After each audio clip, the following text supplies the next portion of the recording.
രാജ്കുമാർ യാദവ് എന്ന് പറഞ്ഞ് national award കിട്ടിയ ഒരാൾ കഴിഞ്ഞ വർഷം സുരാജിനോടൊപ്പം പങ്കുവെച്ചത് അദ്ദേഹമാണ്. അപ്പോൾ അദ്ദേഹത്തിനോട് ചോദിച്ചു മലയാളം ഫിലിംസ് വാച്ച് ചെയ്യാറുണ്ടെന്ന് പറഞ്ഞപ്പോൾ അദ്ദേഹം പറഞ്ഞ ഒരു മറുപടി ഞാൻ ഞെട്ടിപ്പോയത് വായിച്ചപ്പോൾ. കാരണം ഇത്രയും ഇൻസ്പയർഡ് ആവരുതെന്ന് ഫോറിൻ ഫിലിംസിൽ മലയാളികൾ. അപ്പോൾ അദ്ദേഹം പോലും കീൻലി വാച്ചിങ്, അതാണ് മോണിറ്റർ ചെയ്തുകൊണ്ടിരിക്കുകയാണ് എല്ലാവരും മലയാള സിനിമയെ. അപ്പം മലയാളത്തിൻ്റെ ഗന്ധം വേണം അങ്ങനെയൊന്നല്ല ഉദ്ദേശിക്കുന്നത്. പക്ഷേ ഓവറായിട്ട് ഇൻസ്പയർഡ് ആയിട്ടുണ്ടെങ്കിൽ, ഇപ്പം ഞാൻ തന്നെ ഒരു ആക്ടറിൽ ഓവർ ഇൻസ്പിറേഷൻ വന്നു കഴിഞ്ഞാൽ ഞാൻ അതുപോലെ ആകാനാണ് ആഗ്രഹിക്കുക, ഞാനാകാൻ സാധിക്കില്ല. പക്ഷേ ഞാൻ എല്ലാത്തരം സിനിമകളിൽ അഭിനയിക്കുന്ന ഒരാളാണ്. ഇൻസ്പിറേഷൻ ഏറ്റവും നല്ലതാണ്. പക്ഷേ നമുക്ക് നമ്മുടേതായ രീതിയിൽ നമ്മുടെ പാക്കിങ്ങിൽ വരണമെന്നാണ് ലോക സിനിമ ആഗ്രഹിക്കുന്നത്. കാരണം അവരുടെ അടുത്ത് കാണുമ്പോൾ അവരുടെ സിനിമ കണ്ടിട്ട് കാര്യമില്ല. ഇപ്പം എൻ്റെ ഒരു അടുത്ത സുഹൃത്ത് ചൈനയിൽ ചെന്നപ്പോൾ ആവനാഴി എന്ന് പറയുന്ന മലയാള സിനിമ എടുത്ത് അവർ റീമേക്ക് ചെയ്തിട്ടുണ്ട്. ആരും അറിഞ്ഞിട്ടില്ല ഇവിടെ എന്ന് പറയുന്നത്. ആവനാഴി എന്ന് പറയുമ്പോൾ അവരും നമ്മുടെ നിന്ന് കട്ടെടുത്തുകൊണ്ട് പോകുന്നുണ്ട്. പക്ഷെ അവരുടേതായ രീതിയിലാക്കി മാറ്റിയിട്ടും ആർക്കും മനസ്സിലാവാത്ത രീതിയിലൊക്കെ ആക്കി മാറ്റിയിട്ടും എപ്പോഴും നമ്മുടെ ഒരു കൾച്ചറിൽ ചെയ്യുന്നതായിരിക്കും നമ്മുടെ ഒരു ഐഡൻറ്റിറ്റി, നമ്മുടെ ഒരു മ്യൂസിക്, നമ്മുടെ അതിനാണ് എപ്പോഴും ഇവിടെ അംഗീകാരം കിട്ടാറ്. ഇപ്പം മ്യൂസിക് തന്നെ എടുത്തു നോക്കിയാലും നമ്മുടേതായ ഒരു മ്യൂസിക്, നമ്മുടെ ഒരു ടച്ച്, നമ്മുടെ ഒരു ഫ്ലേവർ വരുമ്പോഴാണ് ജനങ്ങൾ എടുക്കുന്നത്. ഏറ്റവും വലിയൊരു ഉദാഹരണം എന്ന് പറയുന്നത് ഈ ചാനലിൽ കൂടെ തന്നെ ഇട്ടായിട്ടുള്ള തൈക്കൂടം ബ്രിഡ്ജ് മ്യൂസിക് ഞാൻ വളരെ അടുത്ത് വാച്ച് ചെയ്യുന്ന ഒരാളാണ്. അതിന് മലയാളത്തിൻ്റെ ഗന്ധമുണ്ട്. പക്ഷേ അവരിൽ നിന്ന് ന്യൂ ജെന്നിൻ്റെ എല്ലാ കൾച്ചറും ഉണ്ട്, എന്നാൽ മലയാളികളാണ്. അപ്പോൾ അത് തന്നെയാണ്, അതൊരു എക്സാമ്പിളാണ്. അത് വെച്ച് നോക്കിയാൽ മതി. ഞാൻ അതിൽ നിന്ന് നോക്കിയാണ് പഠിക്കുന്നത്. ജനങ്ങൾക്ക് ഇഷ്ടം മലയാളിത്തം തന്നെയാണ്. പഴയ പാട്ടുകളൊക്കെ പാടുമ്പോഴും അത് ജനങ്ങളെടുക്കുന്നു. പക്ഷേ അതിന് പുതിയൊരു ഫ്ലേവർ ചേർത്തിട്ട് ചെയ്യുക. ഇപ്പോൾ പുട്ടെന്ന് പറയുന്ന സാധനം തന്നെ പഴയ പുട്ടല്ലല്ലോ. ഇപ്പോൾ പുട്ടുകടയിലൂടെ ദിലീപേട്ടൻ പുതിയ പുട്ട് പരിചയപ്പെടുത്തുകയാണ്. എന്നാൽ പുട്ട് തന്നെയാണ് മലയാളികൾ. അപ്പോൾ അത് തന്നെയാണ് ഒരു എക്സാമ്പിൾ എടുത്ത് കാണിക്കാൻ പറ്റുന്നത്. റെഡ് വൈനിലും എന്നെ കാസ്റ്റ് ചെയ്തിരുന്നു. പക്ഷെ ഞാൻ വേറെ കമ്മിറ്റ്മെൻറ്റിൽ പെട്ടതുകൊണ്ടാണ് അതിൽ ചെയ്യാൻ പറ്റാതിരുന്നത്. സലാം ബാപ്പുവായിട്ട് എനിക്ക് വർഷങ്ങളായിട്ട് പരിചയമുണ്ട്. പട്ടാളം എന്ന ചിത്രം മുതൽ. കാരണം ലാൽ ജോസിൻ്റെ അസിസ്റ്റൻ്റ് ആയിരുന്നു.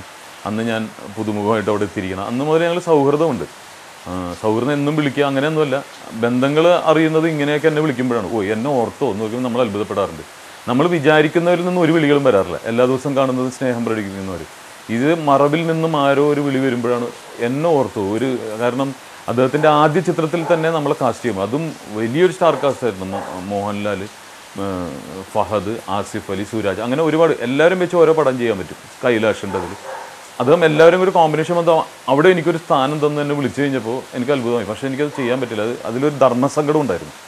പിന്നീട് രണ്ടാമത് ഈ മംഗ്ലീഷ് വന്നപ്പോഴും കറങ്ങിത്തിരിഞ്ഞ് എൻ്റെ അടുത്ത് തന്നെ എത്തി. ആദ്യം ചിലപ്പോൾ വേറെ ആരെങ്കിലുമൊക്കെ തീരുമാനിച്ചിട്ടുണ്ടാവും. പക്ഷേ എൻ്റെ ഒരു ചിന്ത വന്നല്ലോ. അതിന് പ്രൊഡ്യൂസറായ അനീഫ് മുഹമ്മദ് സമ്മതിക്കണം. മമ്മൂക്കയാണ് ഏറ്റവും കൂടുതൽ സമ്മതിക്കേണ്ടത്. മമ്മൂക്കയുടെ ടിക്കറ്റ് കിട്ടിയാലല്ലേ എല്ലാവർക്കും അംഗീകാരം കിട്ടുള്ളൂ. അങ്ങനെ എന്നെ സെലക്ട് ചെയ്തതിൽ വളരെ സന്തോഷമുണ്ട്. ഒരു പക്ഷേ ഞാൻ ഈ ക്യാരക്ടർ ചെയ്താൽ നന്നാവുമെന്നും അവർക്ക് തോന്നിയിട്ടുണ്ടാകും. പക്ഷേ എനിക്ക് കേട്ടപ്പോൾ എനിക്കും തോന്നി എനിക്കിത് പ്രൂവ് ചെയ്യാൻ പറ്റും. അത് പ്രൂവ് ചെയ്ത് ജനങ്ങൾ സ്വീകരിച്ചു. അൾട്ടിമേറ്റ് എന്ന് പറഞ്ഞ ജനങ്ങളാണ്, എൻ്റെ മുന്നിലിരിക്കുന്ന ഓഡിയൻസാണ്. ഏതൊരു കാലഘട്ടത്തിലും എൻ്റെ ഓരോ പടിയിലും ഓഡിയൻസ് ഇല്ലെങ്കിൽ ഞാൻ ഒന്നുമല്ല. കാരണം ഒരു സൂപ്പർ സ്റ്റാറിൻ്റെ ഒരു സപ്പോർട്ട് ഉണ്ടെന്നല്ലാതെ മകനായിട്ട് ജനിക്കുകയോ അല്ലെങ്കിൽ സ്റ്റാറായിട്ട് ജനിക്കുകയോ ഒന്നും ചെയ്തിട്ടില്ല. പക്ഷേ ഈ സൂപ്പർ സ്റ്റാർസും നമ്മളെ സപ്പോർട്ട് ചെയ്യണമെങ്കിൽ നമ്മളിൽ എന്തെങ്കിലും വേണം. വെറുതെ വന്നിട്ട് പോകാൻ ഓരോ കൊണ്ടൊരു കാര്യമില്ലെന്ന് അറിയാം. നമ്മളും ഹാർഡ് വർക്ക് ചെയ്യണം. പിന്നെ പ്രത്യേകിച്ച് ഇന്ന് എന്ന് പറയുമ്പോൾ ഈ ഹ്യൂമറിന് എവിടെ നോക്കിയാലും ഹ്യൂമറാണ്. മൊബൈലെടുത്ത് നോക്കിയാലും ഫുൾ SMS വരുന്നതെല്ലാം കോമഡിയിലൂടെയുള്ള മെസ്സേജസാണ്. നെറ്റ് എടുത്ത് നോക്കിയാൽ മുഴുവൻ ഹ്യൂമറാണ്. ചാനലെടുത്ത് നോക്കിയാൽ 8 ചാനലിൽ 24 സ്കിറ്റുകൾ ദിവസം കണ്ടുകൊണ്ടിരിക്കും. ഇങ്ങനെ റിവോൾവ് ചെയ്തുകൊണ്ടിരിക്കുകയാണ്. അപ്പോൾ ഇത്രയും കോമഡി പ്ലാനറ്റ്സിൻ്റെ ഇടയിൽ നിന്നും എനിക്ക് ജീവിക്കണം. അപ്പോൾ അത് സിനിമയിൽ വരുമ്പോൾ കാശ് കൊടുത്തിട്ടാണ് ഓഡിയൻ വന്നിരിക്കുന്നത്. അപ്പോൾ വാശിയാർക്കും ചിരിക്കില്ല. ഞാൻ കാശ് കൊടുത്ത കയറിയിരിക്കുന്നത്. അവിടെ ചിരിപ്പിക്കുക എന്ന് പറഞ്ഞാൽ നിസ്സാര കാര്യമല്ല. അതിന് ദൈവാനുഗ്രഹവും എല്ലാം കൂടി ഒത്തുചേർന്നാലേ സാധിക്കുള്ളൂ. സബ്ജക്റ്റീവായിട്ട് ചിരിപ്പിക്കണം. ഏതെങ്കിലും ഒരു കോമഡി പറഞ്ഞിട്ട് കാര്യമില്ല. അപ്പോൾ ഇതെല്ലാം ഒത്തുചേർന്ന് വന്നത് ദൈവാനുഗ്രഹമാണ്. അതിനോടൊപ്പം എന്നെ അക്സെപ്റ്റ് ചെയ്തത് പ്രേക്ഷകരാണ്. എല്ലാ കാലത്തും ഞാൻ പ്രസൻറ്റ് ചെയ്തെല്ലാം സ്വീകരിച്ചിട്ടുണ്ട്. അവർ ചീത്ത തന്നെ പറയാറില്ല. ചെറിയൊരു വാക്ക് പറയുമ്പോഴേ എനിക്ക് ഫീൽ ചെയ്യും. കാരണം അവരെ ചിരിപ്പിക്കുക മാത്രമേ ഞാൻ ചെയ്തിട്ടുള്ളൂ. അപ്പോൾ അത് ഇരുകൈ നീട്ടി സ്വീകരിച്ചു. ജനങ്ങളൊന്നടങ്കം കൈയടിക്കുമ്പോൾ ഞാൻ 1000 നന്ദി എൻ്റെ പ്രേക്ഷകരോടും ദൈവത്തിനോടും പറയും. ഇല്ലേ, കാരണം ലാൽ ജോസ് സാറൊക്കെ എപ്പോഴും നമ്മുടെ ഒരു ഗുരുക്കന്മാരിൽ ഒരാളാണ്. പട്ടാളം എന്ന ചിത്രത്തിൽ ക്യാമറയുടെ മുന്നിൽ കൂടി നടത്തിക്കുകയും സംസാരിപ്പിക്കുകയൊക്കെ ആദ്യത്തെ ആൾ. അതിനുശേഷമാണ് രഞ്ജിത്ത് സ്കൂളിലേക്ക് ഞാൻ പോകുന്നത്. സലാം ബാപ്പുവും ലാൽ ജോസ് സാറെന്ന് തന്നെയാണ് അഭിസംബോധന ചെയ്യുന്നത്. അദ്ദേഹത്തിൻ്റെയും ഗുരുവാണ്.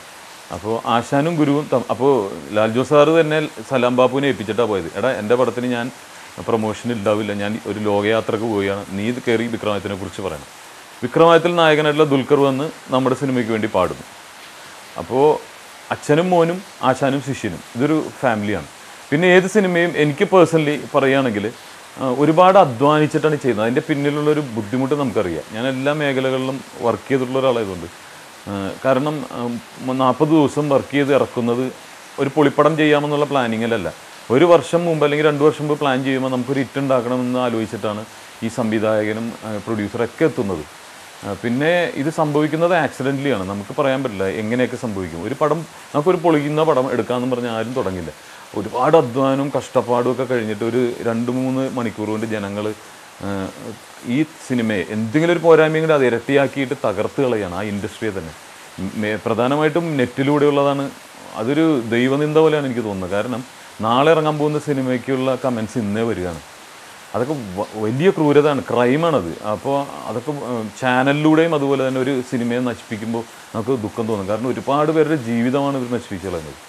ഒന്ന് സൂചന കൊടുക്കുക, അത് പറഞ്ഞ് മനസ്സിലാക്കുന്ന ഗുരുക്കന്മാർ കുട്ടികളെ തല്ലുന്നത് ശിക്ഷയല്ല, ശിക്ഷണമാണ്. അപ്പോൾ ഒരു ശിക്ഷണത്തിൻ്റെ രീതിയിൽ പോയാൽ എല്ലാവർക്കും നന്നായിരിക്കും. അല്ലെങ്കിൽ വളരെ ദുഃഖകരമാണ് ഇങ്ങനെ പ്രഡിക്റ്റ് ചെയ്യുന്നത്. നാളെ ഇറങ്ങാൻ പോകുന്ന സിനിമയെക്കുറിച്ച് ഒരിക്കലും പ്രവചിക്കരുത്. അല്ല, എപ്പോഴും എനിക്ക് സന്തോഷം കാശിറക്കി നിർമ്മാതാവ് എന്ന് പറയുമ്പോൾ മാതാവാണ്, ജന്മം നൽകുന്ന ഒരാളാണ്. ആ നിർമ്മാതാവില്ലെങ്കിൽ വേറെ ഒന്നുമില്ല. അദ്ദേഹം തീരുമാനിക്കണം ഈ പടം വേണോ വേണ്ടെന്നുള്ളത്. അൾട്ടിമേറ്റ് അദ്ദേഹം തന്നെയാണ്. പിന്നെയാണ് ക്യാപ്റ്റൻ ഓഫ് ദ ഷിപ്പ് എന്ന് പറഞ്ഞ ഡയറക്ടർ വരുന്നത്. അപ്പോൾ ജന്മം നൽകുന്നത് നിർമ്മാതാവ്. അദ്ദേഹത്തിൻ്റെ മുഖം സന്തോഷത്തോടെ കണ്ടില്ലെങ്കിൽ നമ്മൾ പണ്ടേ നിരാശരാണ്. സ്റ്റേജ് ഷോസ് മുതൽ ടിക്കറ്റ് പ്രോഗ്രാംസ് നടത്തുമ്പോൾ ഇത് നഷ്ടമെന്ന് പറയുമ്പോൾ നമുക്ക് ഹാപ്പി ആയിരിക്കില്ല. പ്രോഗ്രാം നന്നായിരിക്കും, പക്ഷേ ലാഭകരമല്ലെങ്കിൽ. ഗൾഫ് പ്രോഗ്രാമിന് പോകുമ്പോഴും സ്പോൺസറിന് ലാഭം കിട്ടിയെന്ന് പറയുമ്പോൾ ഭയങ്കര ഹാപ്പിയാണ് നമ്മൾ. അവർ ചിലപ്പോൾ പറയുമൊന്നുമില്ല ലാഭമില്ല, പക്ഷേ അവരുടെ മുഖം കണ്ട് നമുക്ക് വായിച്ചെടുക്കാൻ സാധിക്കും. ഒരു നിർമ്മാതാക്കൾ ലാഭം ഉണ്ടായിരുന്നു, അതായത് എൻ്റെ ഒരു ഫീൽഡിൽ മിമിക്രി സ്പോൺസേഴ്സ് ഒന്നും പറഞ്ഞിട്ടൊന്നുമില്ല, ലാഭമായിരുന്നു, ഭയങ്കര സക്സസ് ആയി. പക്ഷേ അവരുടെ മുഖത്ത് നമുക്ക് വായിച്ചെടുക്കാൻ സാധിക്കും, അവരുടെ ട്രീറ്റ്മെൻറ്റിൽ നമുക്ക് വായിച്ചെടുക്കാൻ സാധിക്കും. വീണ്ടും അവർ വിളികൾ വരുമ്പോൾ നമുക്ക് മനസ്സിലാക്കാൻ സാധിക്കും. ഇതിൻ്റെ നിർമ്മാതാവിൻ്റെ സന്തോഷം 2ാമത്തെ ദിവസം എനിക്ക് മുഖത്ത് കാണാൻ സാധിച്ചു. അന്നാണ് എനിക്ക് കാണാൻ സാധിച്ചത്. എനിക്കിത് ഒരാഴ്ച പോയാൽ മതിയിട്ട് ഇനി ഞാൻ ഹാപ്പിയാണെന്ന് പറഞ്ഞു. പക്ഷേ അതിൻ്റെ ഇരട്ടി അദ്ദേഹത്തിന് ഇപ്പോൾ കിട്ടിയിട്ടുണ്ടാവും. പിന്നെ എനിക്ക് വായിച്ചെടുക്കാൻ സാധിക്കും അദ്ദേഹത്തിൻ്റെ സന്തോഷം. എപ്പോഴും അങ്ങനെയുള്ളവർ, അതായത് ഇത് സൃഷ്ടിക്കുന്നവർ ഹാപ്പി ആണെങ്കിൽ സന്തോഷം ഉണ്ടാവുള്ളൂ എല്ലാവർക്കും. ഒരുപാട് പ്രൊഡ്യൂസേഴ്സിനെ നമ്മൾ കണ്ടത്. ഞാൻ ഈ പ്രൊഡ്യൂസർ അസോസിയേഷന് വേണ്ടിയൊക്കെ ഷോ ചെയ്യുമ്പോൾ പലരും വന്ന് പറയും പണ്ട് പടം ചെയ്ത ആളാണ്, ഇന്ന് അവസ്ഥ ഇതാണ്. ഭയങ്കര കോടികൾ ഉണ്ടാക്കിയ ഒരു പ്രൊഡ്യൂസറെ ഞാൻ കണ്ടിട്ടില്ല. അപ്പോൾ അവർക്ക് ഡെഡിക്കേഷനാണ്, പാഷനാണ്, സിനിമ ചെയ്യണം. അവർക്ക് വേണമെങ്കിൽ സ്ഥലക്കച്ചവടം നടത്തി കാശുണ്ടാക്കാം. സിനിമയോടുള്ള ഇഷ്ടം കൊണ്ടും, അല്ലാണ്ട് ഒരു ലാഭം മാത്രം പ്രതീക്ഷിച്ച് വരുന്നില്ല. അപ്പോൾ അവർ കംഫർട്ടബിൾ ആയിരിക്കണം സിനിമ ചെയ്യുമ്പോൾ. അതാണ് അൾട്ടിമേറ്റ്.